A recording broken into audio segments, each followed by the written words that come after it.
Welcome back to the NLC. We're moving towards our third game of the day. Troubled Galaxy Racer going up against Fnatic Rising. What are we making of this matchup?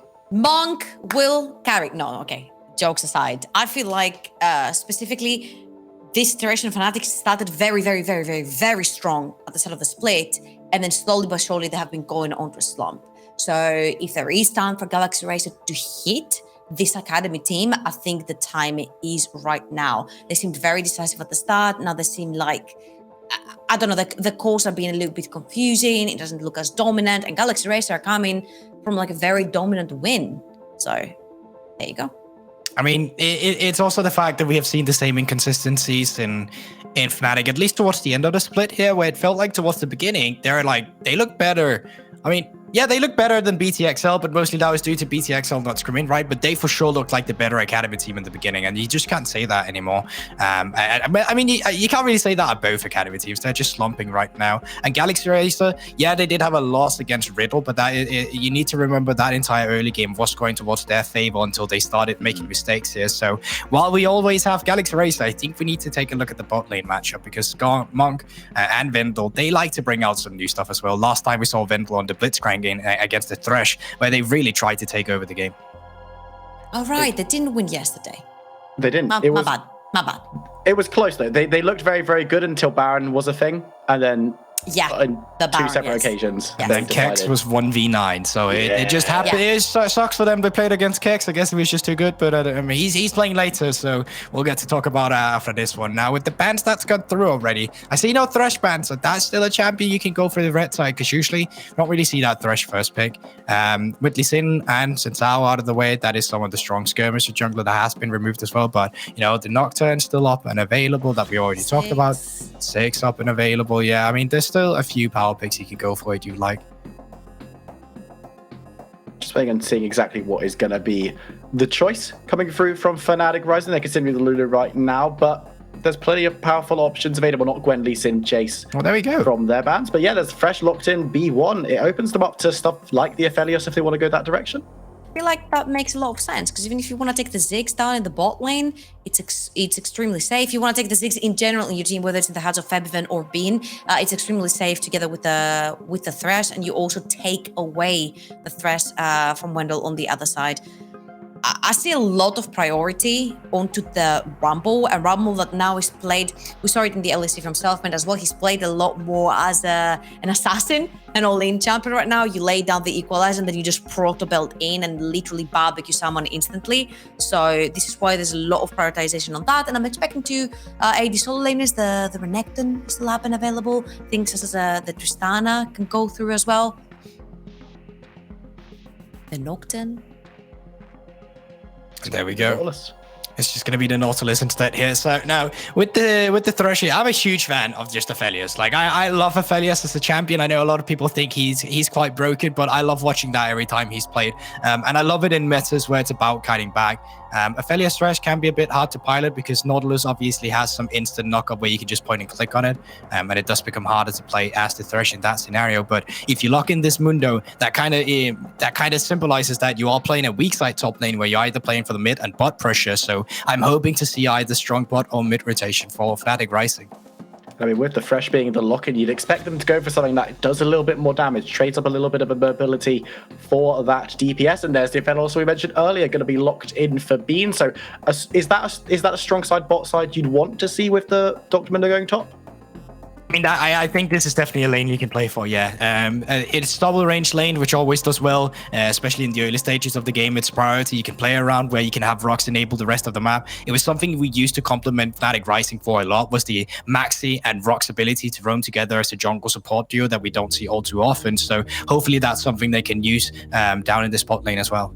You do lose a lot of priority though when you're playing against Tristana that perma pushes the lane. There's this scenario where Aphelios needs to have the Infernum to push in the lane really hard, right? And then when he does that, he doesn't have it later for the ultimate when you want to go for these objectives when everyone's bunched up together.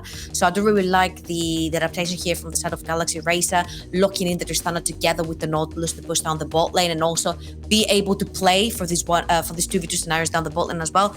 I'm a little bit confused as in why the Mundo is locked in that early. Yes, I get it that they want to play weak side with the sort of Mundo towards the top side, but then that leaves Febby and Maxi being the two that want to carry, and very cleverly Galaxy Racer have taken out 2 champions that can be high burst and can carry a fight. And it's also some of these AP champions in the jungle. There's now Rumble taken off the table, the same with Diana, and there's still the Lilia that we've already seen one time today. Obviously, you can pilot if you want to go for an AD mid laner. But I also think that this can be kind of hard to play for the Tristana. Every time Tristana goes into a Thresh, it's tough for her to jump on them due to the Flay. It's tough for her to jump away due to the Flay as well. So it's going to be quite curious to see how they are going to be piloting this one. But now, with the availability of having the counter pick already for the top side, since Mundo is locked in, just going for the Aatrox here, where you can kind of see this is going to be a beefy front to back front line composition we see for Galaxy Racer, where you can jump in, or not even front to back, you can allow yourself to get backline access with the equalizer, with the jumps, and with the dashes of the Aatrox as well. Yeah, really great pickup into that top side. We'll have to see where Fnatic Rising decide to round out their composition. Of course, the Mundo could go into the jungle if that's where they wanted to flex it, with the Na'Vi being picked up. I think that's likely where it is going. Yeah, that's interesting. I don't know if we've seen a Mundo jungle in this league yet.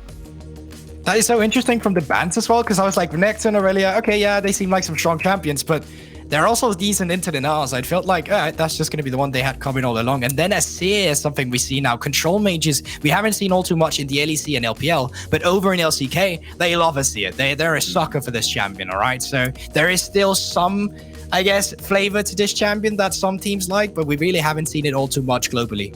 I do not like what Fnatic Rising are doing here. They're going way for late game. They're only set up in the early. Is the 9. It's been instantly shut down by picking the Twisted Fate from the side of Galaxy Racer, which I find a really stellar pick right here. They've got 3 sides, 3 lanes. All 3 want to play for late game. All 3 want to chill. You can argue that the Na is strong into the Aatrox due to range to melee matter, but I find Aatrox to be the AD mage, if you will. He does have the range with his Qs to be able to outplay the scenarios, and now with the pressure of a Twisted Fate on the map, I think it's going to turn a lot towards the side of Galaxy Racer. Although you're a little bit pained. I'm sorry, I didn't put the T Viper units on me. I think that there is still the kite bag of possibilities, but I will say Galaxy Racers might be a bit easier to pilot, just from the composition they had drafted from themselves. Fnatic has trouble set herself. It is a lot of late game. That is hard to get to in this meta. So for Fnatic Rising, you know, there is still a clear win condition for you here. It's not like that. But the problem is it may be harder to get to than the composition of Galaxy Racer. Well, we're going to be moving over to our casters. I know Twisted Fate talks about jokers, but we've got a couple of aces on the casting desk. Excandral Orcs, take it away. That was really smooth. That was probably one of the best stories we've had on the NLC. Hipring should watch and take notes. Yeah, I should watch and take notes. That was great, but especially Hipring, because all of his sucks. I can't say that he's not even here. As you can't play people who aren't on the cast. It's just not fair. Orcs. Sorry, I had to take a little AFK. Context. No problem. I am a dad. My son decided to have a little episode of coughing fits, and that resulted in some things coming up that probably shouldn't have come up. So I got it all sorted, gave him a bath. I'm so glad that Will was here to just step in and guide us through that second game, and I'm very happy to be back. All sorted. Healthy household. Good.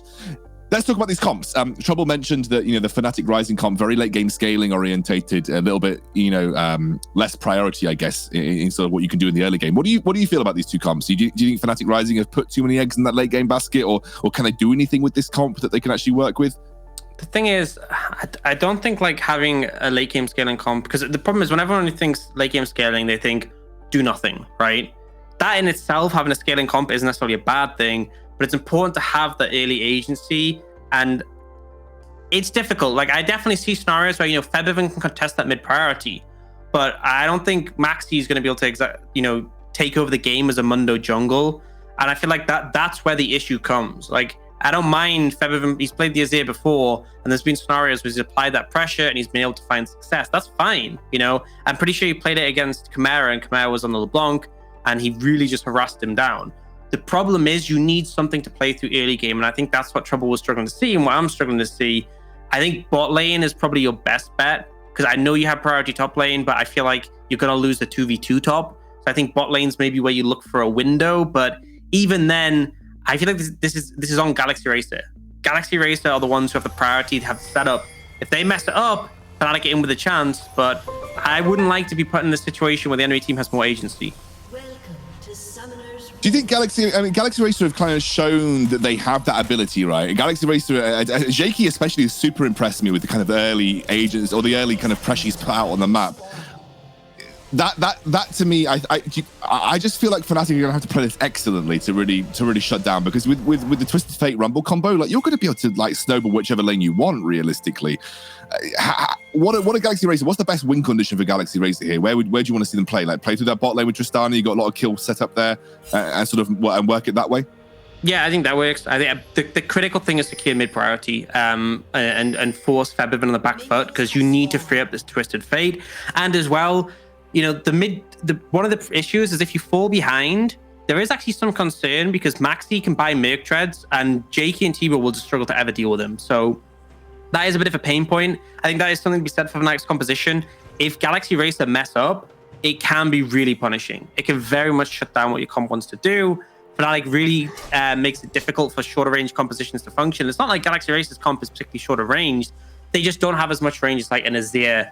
And if they're close to Aphelios, they can just get shredded. And this is kind of what we expect. Febiven just applying that pressure from level 1, using the Azir's priority. And also, that's the thing, is that Azir's a pretty safe laner, has that mobility to play with. And you've actually raised a really interesting point here. There's something that we don't often get to touch on when we talk about comps. We often maybe don't focus on the pure mechanical way that things play out. Mechanically, in the way these team fights play, you know, let's say this goes even, do you think Fnatic just have the edge in the way that team fights play out mechanically?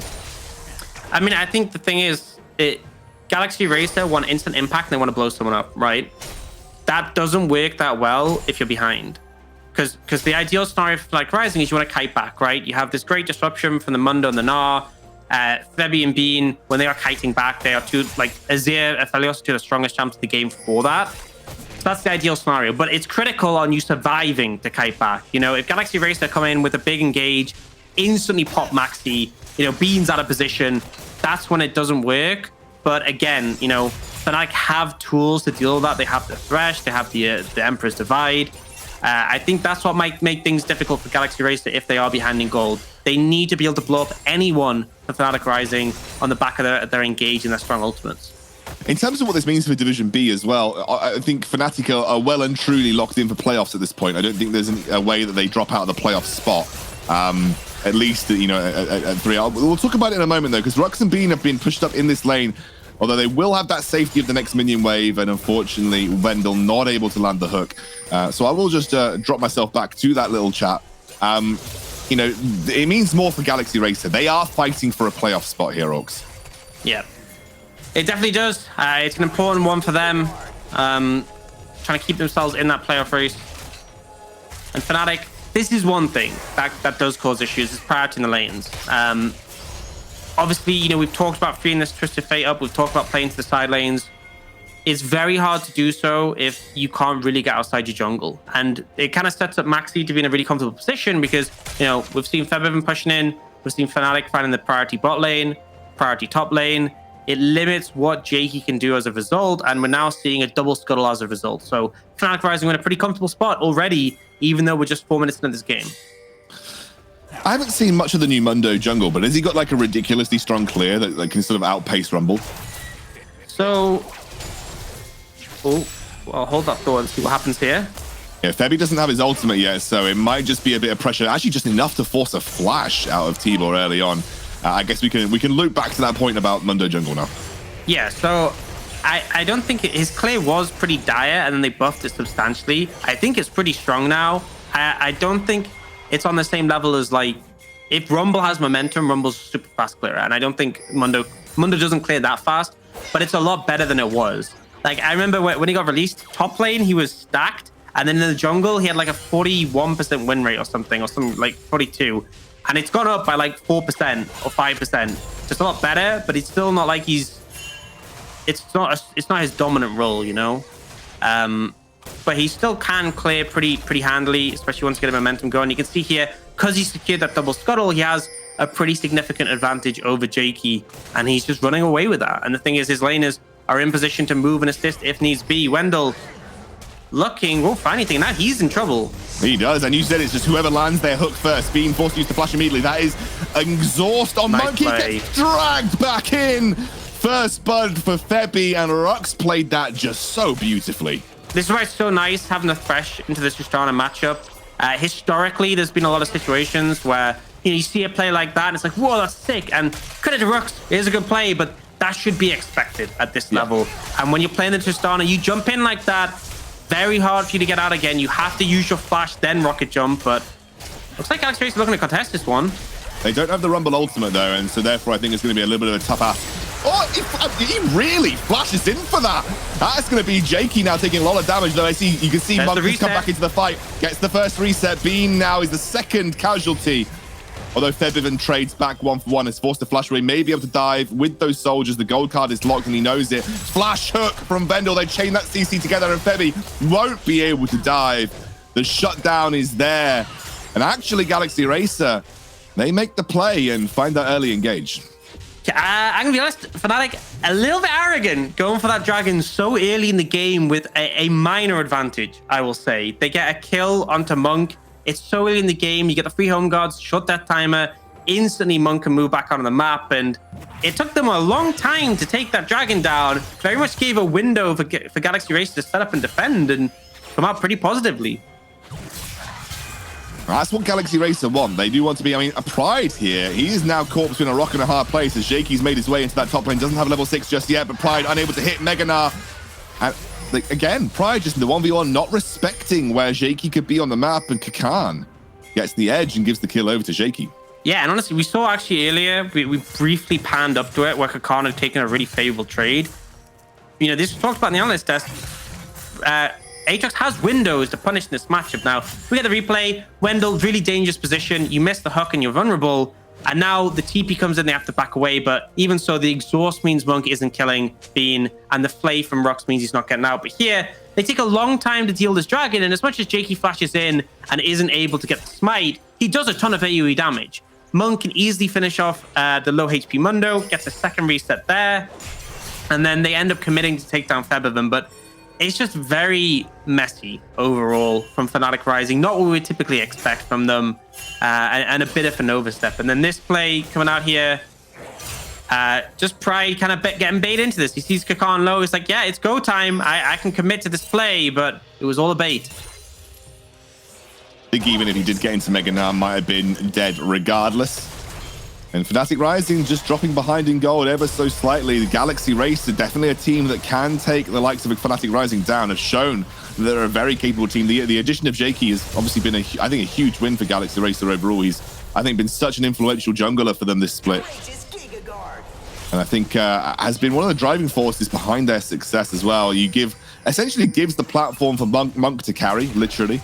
And T-Ball's been a really surprising addition as well. Like a guy that I didn't know much about coming into this split has been thoroughly impressive and is definitely holding his own, maybe even doing better in some ways than Febiven here on the map. Yeah, I think the mid jungle of Galaxy Race has kind of been really solid. Sort of, we focus a lot on the bot lane because of how volatile they are.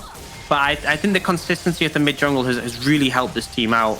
You can see Fnatic's bot lane now. It's actually a bit scary because there's no summoners available, and that definitely makes things harder for Fnatic's bot lane. Just the lack of flashes.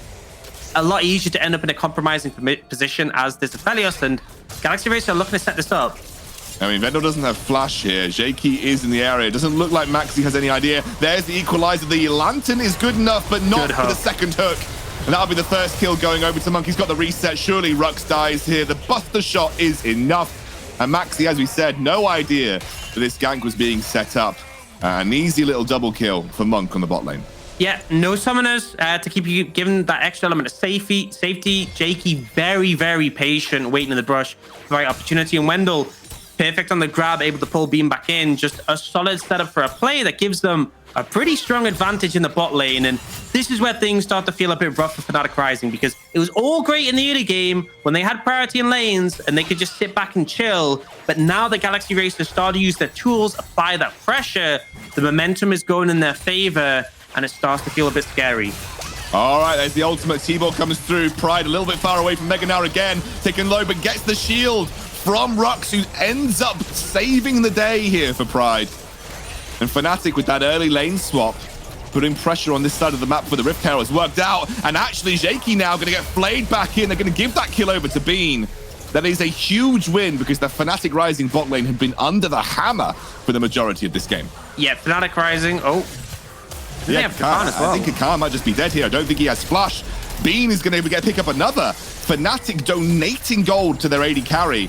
And that is a big turnaround for them because they may even get first tower of the game, which would be a huge win for Fnatic, given how their early game has been going.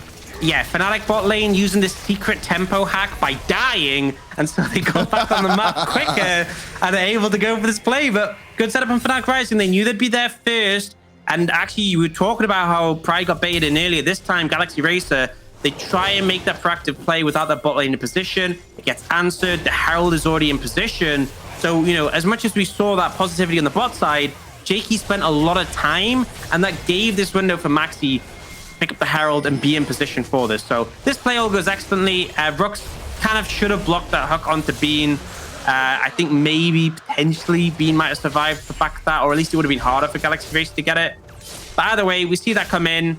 The tower gets pushed up. Monk stays for another wave, and on the top side, they go for this play, but Fnatic's Rising bot lane, fresh off the respawn, are coming straight in. They're able to answer here, and the rest of the team are in position to follow. They have the Herald ready to throw down, and it means that they're able just to look for this aggressive play onto Jakey and start chaining together kills, and then obviously getting a lot of gold onto this Aphelios. Rux walks straight into a gold card here. Does not have the support from his team. Flashes away, but it's not enough. There's the equalizer. Now Febiven forced to flash himself. Nice setup for Galaxy Racer. I don't know what it's going to net them at the end of the day, but Rux just caught out again, overextending ever so slightly. Yeah, I mean, I like the looking for these windows, trying to abuse these picks. Very powerful when you have things like the Tristana, the Nautilus, the Twisted Fate, a lot of CC, a lot of base damage, and, you know, just putting Monk in a stronger and stronger position. So, like, I mean, you're happy as you to get said, Monk the doesn't gold. really get anything off it, but just like a bit of gold, definitely favorable. Well, we know that what happens when you give Monk gold. He has picked up that Kraken Slayer already. So that's a bit a nice pickup for him to help start accelerating his build. He has got that ability to scale up, and actually the Tristana does to an extent solve some of the range issues that Galaxy Racer could have in those later stages of the game. You know, Tristana, one of the best range scaling AD carries with levels. If they can get to that point, then it does give them an element of a long-range attack that could potentially be useful in dealing with that long-range composition that Fnatic Rising is running. Could we see Fnatic fishing for something? But I think the engage will come out here from Galaxy Racer. The old back. Yeah, Maxi gets away with nice play as well on T-Ball, but I think this is just a little bit too much again. Fnatic Rising way overstepping. Rux tries to dive over the wall. It'll be 2 kills already for Galaxy Racer. Pride does not even, I mean, Pride didn't even bother teleporting, I don't think, in this situation. I don't understand. I don't understand why Fnatic were there. You know, what they were looking for out of that fight. You know, they're not willing to TP, they're not in position. And again, these are the tools we were talking about, the analysts were talking about the desk, that Galaxy Racer has. The fact that they can just go and hard engage, they have so many routes to look for it, and then they have the Twisted Fate flying in, Equalizer on top. It looks like now, double TP. I think they have to turn on the Bean, but it's too late. They have to go straight onto him. Monk, that's a shutdown for Bean here. They're actually going to get the hill onto Wendelbow too.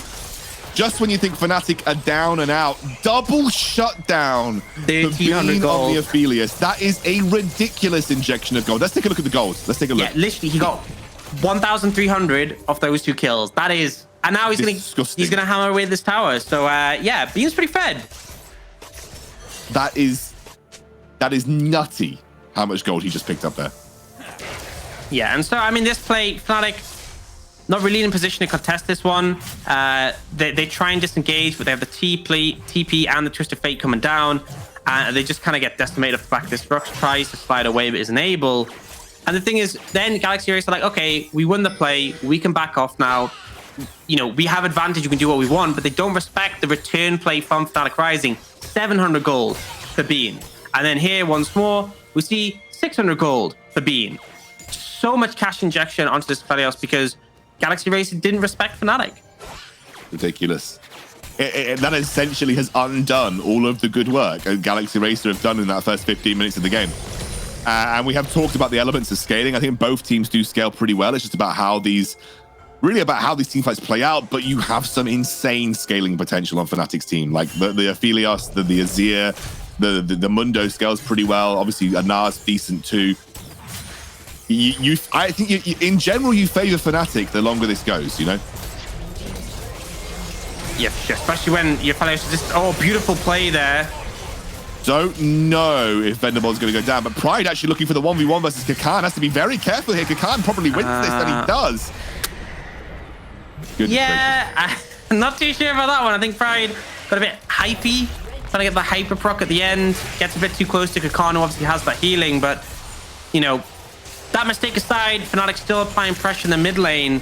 Wendell having a rough time trying to get away, but does survive, but the mid tower does not. And it just feels like Fnatic are applying that pressure, are finding those windows to push ahead. And my concern is just looking at this Felios, 2 items completed now with that Runans. It's getting pretty scary. And also, you know, you've got to look at the fact that we're even. And, you know, Galaxy Racer with that Rumble jungle probably would have been looking to accelerate. They probably wanted to take control of the game a little bit more.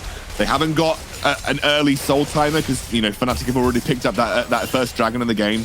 It is Ocean Soul as well. Ocean Soul is going to be ludicrous if Fnatic can pick it up, especially with some of the champions that they've got on their side. Although Maxi has that immunity to CC, will just walk away and doesn't get caught out by Vendel and is happy in that sense.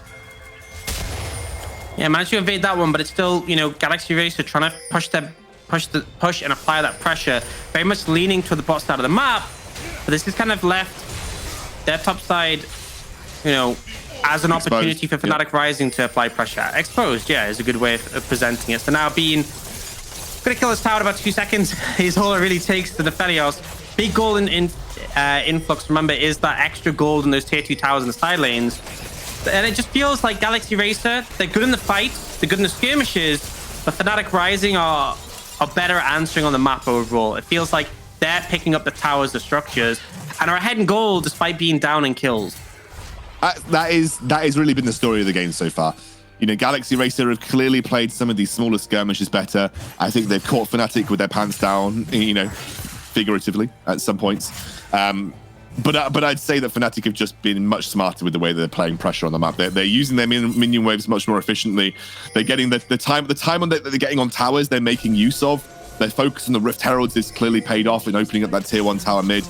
It has just been a better macro game from Fnatic overall. Now they're going to apply that pressure down in that top tier 1, and the plan for Galaxy Racer is to sort of match that on the other side of the map. It's very much teams splitting their pressure across. And Galaxy Racer should just be able to take this one and get this mid-tier 1. So a lot of trading coming out here between the two teams. But it looks like the bot lane tier 1's going to drop in response. So you trade turret for turret. Although I say that, T-Ball is on the top side, hammering away on the top lane tier 1. So 2 turrets for 1 overall. Galaxy Racer happy in that scenario. It kind of feels like we see, you know, one side will push this wave deep, apply that pressure. Oh, not going to find that. So they'll push in really deep, apply that pressure, play through the side lane, and then they'll revert and stop through the side. But Bean... Oh, yeah, has to be careful. Moonlight Vigil comes out, doesn't really get the work done that he wanted it to. I think Fnatic are taking this cue to exit away from this team fight. You can see that Kakan and Jakey are just chasing it down ever so slightly, but without the Rumble ultimate, without the equalizer there. I mean, Kakan might have overstepped, actually. I think he has. Dragged in, and T-Ball steps into the fray. Not where you want to be, my man. Going to get chased down by Maxi for the time being. Teleports coming through. That way Pride joining the fight from the sidelines. He doesn't have that Mega Gnar available, but Maxi's keen to carry on the engage. Drags in Vendelbo. Not the target that he wanted, but the target you'll take. Fnatic will have to call it quits there. 1 kill for nothing is good enough. But the health bars on Galaxy Racer, they take a hit. Just a massive overstep from Kakan, and you could feel he was trying to bait so that T-Ball could come in and they could find the play, but there were 4 members of Fnatic grouped together, and they just eliminate the top laner very quickly. Fnatic working well as a unit together there, and Galaxy Racer, it just feels like, you know, they're trying to find these angles in, and it's getting harder and harder dealing with the tools that Fnatic has available. Still a lot of strength in that composition. They can find those initial kills, it's good, but see here, just didn't quite work out. Kakan stepping up way too close, and again, there's 4 members there. No real chance of him even getting to play the game. And then that kind of baits T-Ball in to be a bit overextended. And again, Galaxy Racer don't lose any more members here, but they end up burning summoners to get everyone out safely. Nice pull on to Vendel. Of course, doesn't actually result in a kill, but Fnatic looking pretty healthy across the board regardless. And this is a point where third dragon for Galaxy Racer on the table. Fnatic probably do want to contest this one. I think it's actually really important that Fnatic gets the objective first and like have presence there. Because I think pushing in is very difficult for them. You know, the way they want to be is they want to have like, you know, a hold over an area, and then when the enemy team push in, they have all this disruption, they have all these peel tools, and Azir and Aphelios can just do their thing. What they don't want is to be pushing into the enemy's territory where they don't have vision, because it opens up potential for flanks, for choke points where Jake gets a ton of value. Like that would have been if there wasn't a lantern in play.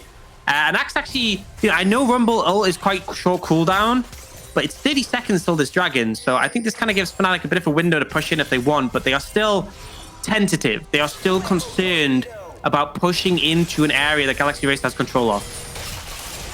Now the equalizer, though, you do say, you mentioned it is going to be a relatively important fight to go for. Maxi has that nice little bit of CC ignoring and won't get hooked in by Venable for the time being. Fnatic now they have the area, though. Yeah, but look at Kakan. They don't seem to know he's there. That is just the same ultimate. He's looking for an option to get onto Bean, maybe over the wall. They'll now know that he is in that rush. He's giving it away for the time being. That is a huge hook onto Pride, who doesn't find the Mega Gnar form in time. Monk will pick up the first kill. Fnatic keen to keep the fight going. There are low HP bars. They know that they have the angle to play for, and a big hook onto Tibor immediately cleansed away. Maxi has to be pushed out of the fight, and it will be an easy secure for Galaxy Racer at the end. Fnatic want nothing more to do with it. Nice play from Galaxy Racer. I feel like Kakan maybe could have been caught out, but they weren't willing to commit into the pit to take him down. Very concerned about being trapped in there, and as a result, they had to back away. So they know Kakan's here, but they're just so concerned about pushing in. They have to respect that. And then this stun comes down from Tibor. The CC chain means Pride doesn't even get to play the game once more. And as a result, Galaxy Racer have the man advantage. Fnatic Rising are trying to poke, but they don't really have the engage tools to push in. The equalizer comes down, they're forced to back away. And again, Fnatic want Galaxy Racer to run into them. They can't just run into Galaxy Racer, and as a result, once they lose control of the area, they just have to back away. Look, dodged away by Vendelbo here. It is still so tense. It's still so close at 23 minutes of the game. We're at a 3-item Aphelios, by the way.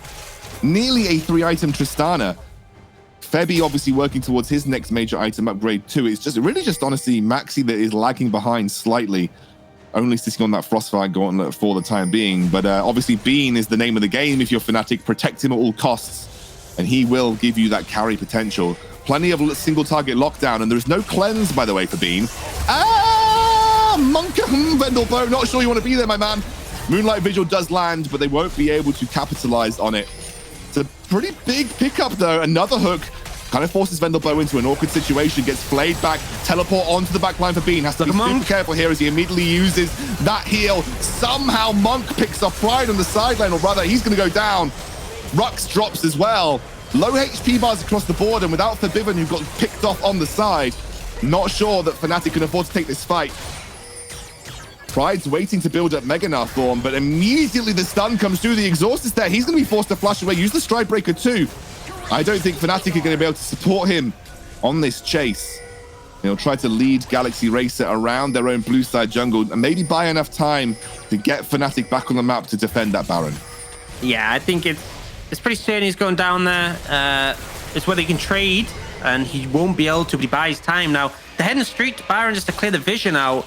Won't be able to attempt this one. And again, favorable for Galaxy Racer. They managed to muscle their way on that fight, and Monk finds a prime opportunity to take out Febiven with very little recourse. And Febiven had Zhonya's, had Flash at the time, and still just gets executed by the Tristana. Monk really strong right now, and it completely dismantles that whole front to back that Fnatic are aiming for. They want to kite back, they want that backline safe. As soon as you blow Febiven up, that really starts to fall apart. Are they just doing this? Are they just going straight for it? I mean, it'd be a very risky play to make that happen as Rux flings himself over the wall. Galaxy Racer know this is going on. The teleport's coming through. Are they trying to burn this one down? They're committing. Fnatic are taking the gamble on this Baron. You see the Lantern is there. The hook comes through. This is Fnatic's opportunity, trying to go for a 50-50 smite war. It will be secured by Fnatic, and they take it. But in the meantime, Bean on the backline stunned up. Febiven just throws them into Bean, but it's enough for Bean to keep himself safe because he's healing up like a monster. How did Fnatic make this work? Monk wasn't even there. Monk wasn't even there. And Fnatic take full advantage. That's a critical thing. Monk wasn't there. It's all you need to say to describe why that fight went wrong. And he's alive and he's there now, but it's a little bit too late. Fnatic with the Baron, undoubtedly going to take this top lane inhibitor. And they might push for more actually off the back of this. If Monk dies, the game might end. Yeah, they've got Baron means they've got time. And my Monk has to. Oh, they're going to play it safe. Okay, I think Monk was playing very far back. They decided not to risk it. The game is close. But either way, hugely favorable fight. And this looks like a bad scenario for Fnatic Rising. They're trapped in the pit. A lot of tools from Galaxy Race to make that difficult, but Monk isn't there. That's the critical thing. And again, T-Bow's gone for the rapid fire cannon second. He is about landing CC and setting up his carries. He does stun Bean here, but he doesn't have the damage to blow him up. The shield bow comes in. He managed to survive for a very long time, and then just is dishing out damage. You know, he has the Runans in this scenario. He's shredding everyone close. He has the white and red guns as well. And as I said, there was no cleanup potential. There was no Tristana who can just jump from target to target and finish them off. They needed that damage there, and it wasn't available. And now they're setting up for this dragon. Would want to deny Soul from Galaxy Racer. I think Galaxy Racer might just back off on this one. Live to fight another day.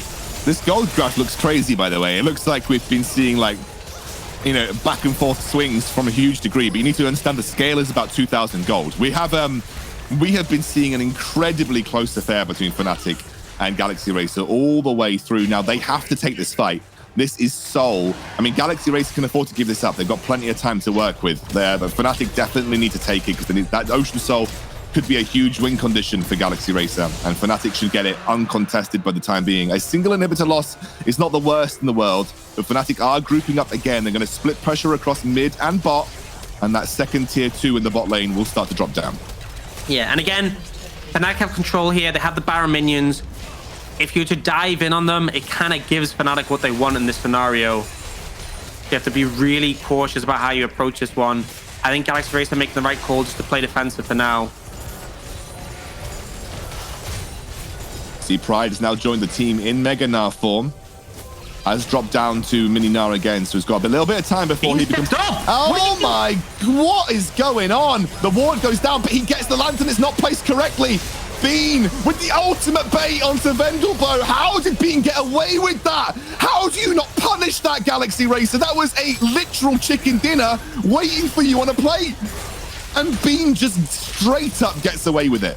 I have no idea. I feel like maybe they're tentative about committing too hard, but there's just no way in my mind Bean should be alive after that. Obviously, the stopwatch does buy in time, but now Fnatic Rising able to push forward. The value of the Thresh monumental there. And they're just trying to force through mid. They are. They have a lot of that range damage. You talked about the siege potential, the range they have, advantage they have in these team fights. You can see that Kakan is looking for a flank. Maxi on the front line will be warding him away, but the positioning of Galaxy Racer is very aggressive in their own base right now. The equalize is good. Good enough for the time being as Kakan looks for a flank. Monk has already dived into the fight. Gets the stun card on to Pride, and that'll be the first reset that they're looking for. Bean again on the front line. Galaxy Racer sensing blood in the water now. But I think that will be all that they can take. And honestly, Fnatic, they'll be lucky to escape, but they'll be very happy with what they got. You could see how scared Galaxy Racer are of committing too hard. They know there's such turnaround potential. 6-2-6 is here. 5-2-6 of Felios is super scary. But I mean, so I don't know why you're stepping up this far. You don't have safety for the minions. You stepped in front of them, but also cancels the Nautilus ult with his stopwatch. And you see one control ward was thrown down and then a second one after. I'm going to be real with you. In that scenario, you throw down every ward in your arsenal. I want to see all 4 wards from your Sightstone down on top of that Lantern. You don't give any chances. One control ward isn't enough. And I think they were a little bit hesitant on that one. Gave a window to get away. I also think maybe if you instantly re-ulted Bean after he came out of the stopwatch, it might have interrupted the Lantern. Either way, no way Bean should survive that one. But he does, as a miracle for Fnatic Rising, and they're able to disengage in the end of it after taking that bot inhib. So now, puts a lot of pressure on these side lanes for Galaxy Racer. and Fnatic Rising firmly feel in control. We talked about the concerns about the early agency. They're firmly into the later stages now, and it's becoming difficult for Galaxy Racer to find a way in on these fights. Yeah, there were a lot of really key items picked up as well. Like we've just seen Quicksilver and GA finish for Bean.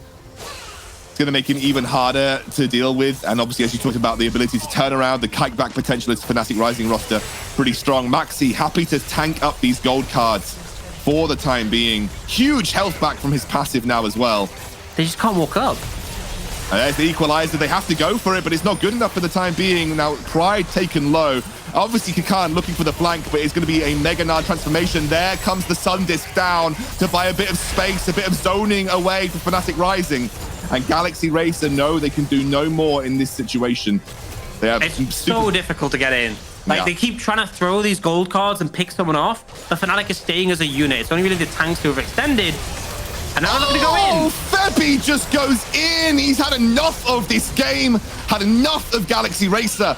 And it'll be the inhibitor on the target. Surely the game they're looking for as well, as Monk's forced to flush away. There are low HP bars here, Fnatic do have to be careful. But in the back line, Bean is tanking up Kakan, and he is godlike as Febby's on the front line. They get the shutdown onto Monk.